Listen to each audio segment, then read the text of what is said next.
थायलंडमध्ये झालेल्या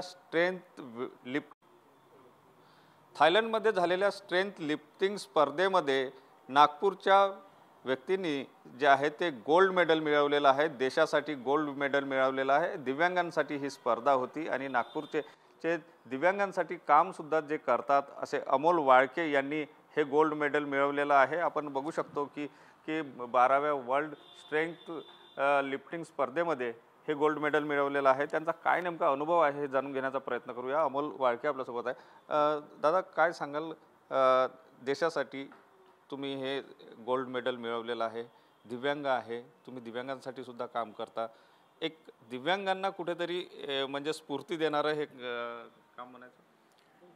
12th strength lifting championship ही Thailand पटाया इथे ऑर्गनाईज केलेली होती।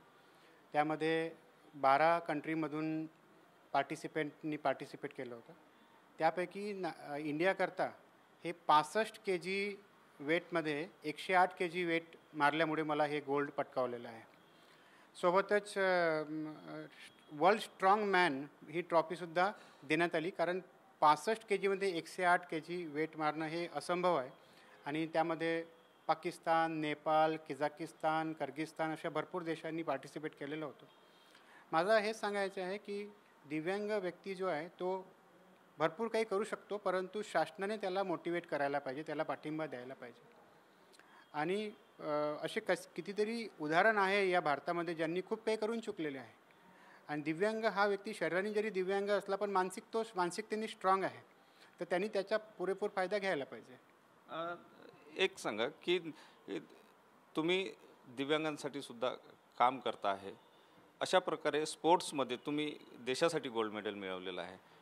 अशा दिव्यांग व्यक्तींना स्पोर्ट्समध्ये पुढे जाण्यासाठी सरकारकडून काय नेमक्या अपेक्षा? आता कसं आहे की मला व्यवसाय बघावा लागतो, व्यवसायानंतर मी दिव्यांग सेवेमध्ये पूर्ण दिवस काम करतो आणि रात्री 11 ते रात्री 2 पर्यंत मग मी माझ्या एक्सरसाइज पण करतो। तर दिव्यांगसुद्धा याला फॉलो करू शकतात, कारण आमची स्वतःची जिम आहे, तिथे येऊन त्यांना आम्ही त्या फॅसिलिटी प्रोव्हाइड करू शकतो।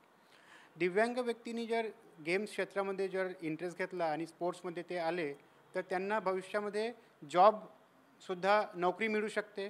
बरेचसे फायदे शासनातर्फे दिव्यांगांकरता आहे, त्याचा पुरेपूर लाभ दिव्यांगांना घेता येईल।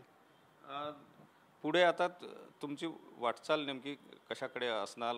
आता देशासाठी तुम्ही गोल्ड मेडल तर आणलं, आता याच्या पुढे काय नेमकं?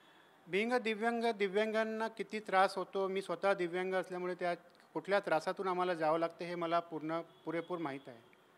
त्यामुळे मी दिव्यांग क्षेत्रातच पुढे कार्य करणार आहे। आज नागपूरच नाही तर पूर्ण महाराष्ट्रामधून मला दिव्यांग जुळलेले आहे। दिव्यांग जनसंवाद कार्यक्रम हा प्रत्येक रविवारी लवकुशनगर इथे, तसंच प्रत्येक सोमवारी CM ऑफिस प्रतापनगर इथे आयोजित केला जातो। तिथून पूर्ण महाराष्ट्रातून आम्हाला दिव्यांग जुळतात आणि दिव्यांगांच्या समस्या सोडवण्यामध्ये एक वेगळीच अनुभूती आणि आनंद मिळतो। त्यामुळे महाराष्ट्रातील पूर्ण दिव्यांगांसाठी कार्य करण्याची माझी पूर्ण इच्छा आहे आणि ते करत आहे। नक्कीच त्यांनी देशासाठी गोल्ड मेडल तर मिळवलंच, परंतु दिव्यांग आपण आहो याचा बाऊ न करता दिव्यांगत्वावर सुद्धा मात केली जाऊ शकते आणि त्याच दृष्टिकोनातून अमोल वाळके हे काम करतात आहे आणि त्यांना हे काम पुढे सुद्धा करायचं आहे। कॅमेरामन साईसह सुनील ढगे, TV9 मराठी, नागपूर।